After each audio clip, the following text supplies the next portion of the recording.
Welcome to Mamut Tutorials. In this tutorial, we will go through the functionality of the customer and supplier ledger.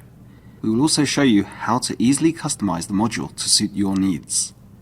We will focus on the customer ledger, but the same functionality also applies to the supplier ledger. Please note that some of the functionality is not available in all Mamut products. First, we click on the accounting button on the left-hand side of the screen, and then click Customer Ledger. We come to the customer list. Here we get a simple overview of all open items. We can sort the appropriate column by clicking on it, change the column sizes, and resize the top and bottom windows.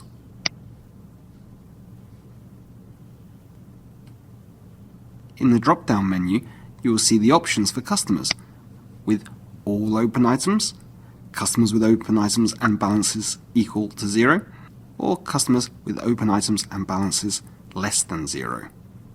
If we change this, then we must click on Update in order to display the new selection.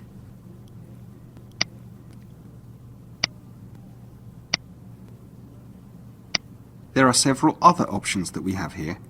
We can look up a customer either by entering the customer number directly in the field or by clicking on the grey button and searching for the customer. If we need to make a more detailed search, then we can click on the Filter Settings button. By clicking on the Receipts Payments icon, you can enter a receipt from a customer. We click on our selected customer and then click the Receipts Payments icon.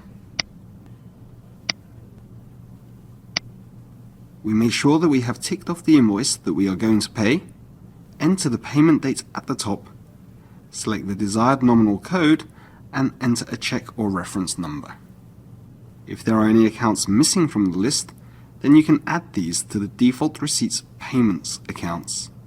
This is found in the Accounting Settings under Default Receipts Payments Accounts.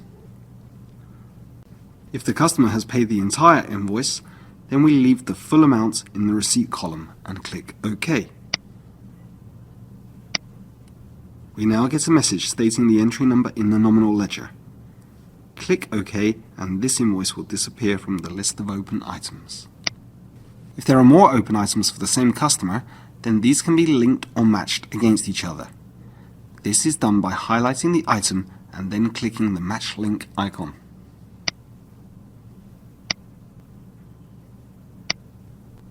A new window opens where we tick off the items that are to be linked to the specified entry. When the items are matched together, they will then disappear from the list of open items. If the sum of the transactions is not 0, then they are linked to each other and the total balance of all the records that have been linked will be displayed in the column for balance. It is also possible to edit the transaction directly in the ledger. We click on the entry and then click Edit. Here we can link the transaction to a project or department, change the due date, change the settings for the reminders, etc. Both the customer list and the ledger list have shortcuts that help us to easily move to other modules. By clicking Go to Contact Card, we can open the contact card for which the entry is linked. There are also other shortcut buttons for Go to Journal and Go to Invoice. If you do not want to see the bottom ledger list, then you can simply select Hide Details from the drop-down menu at the top of the screen. In all windows of the customer ledger, it is possible to right-click for more options. We can select the option to Export to Excel. All information in the current selection will be exported to Microsoft Excel. To customize the window that we see here, we click on the User Settings icon. We click the Customer List tab and select the columns that we would like to see displayed. We then click on Details. Here we can select the columns that are to be displayed in the bottom of the window. The settings that we apply here will also be applied to the bottom of the window in the ledger list. We click OK and see the new columns appear. We will now show the ledger list. Here we get a more detailed overview of the customer ledger with several search options. we also have the opportunity to display closed items. Please note that most buttons and user setting preferences that we showed in the customer list are also found and used in the same way here. We click on User Settings again and click on the Ledger List tab. Here we tick the columns that we want to be displayed in the ledger list. Then we click Settings for selections that are to be displayed. Here we can select which options are to be available in the selection drop-down list.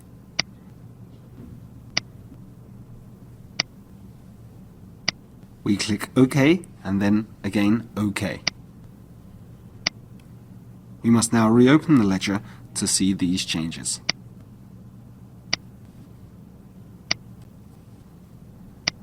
In the drop-down list for selections that are to be displayed, we select Open Items and we now see the new options that we activated. There are other filter options here that you cannot find in the customer list.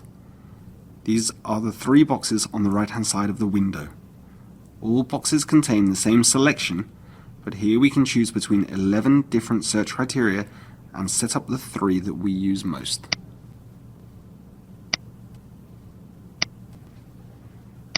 Next, we look at the aged analysis. The aged analysis gives us an overview of the customers that have outstanding balances and how long the items have been overdue. The list shows one line per customer, and the transactions are divided into different groups depending on how many days the due date is exceeded. If we want to change the predefined interval, then this can be done within the user settings. We click User Settings and then click Aged Analysis. Here we can set the intervals in our desired way. We then click Balance List. Here we get an overview of the opening balance, activity, and closing balance for each period. We can choose to see the balance for all customers or for one customer. By clicking the Customer and Supplier Ledger items by period, we can go further into the numbers and look at the posting lines that form the basis of the balance. Finally, we click on the Settings button. Here we can tick off the functionality that we would like to have available to us.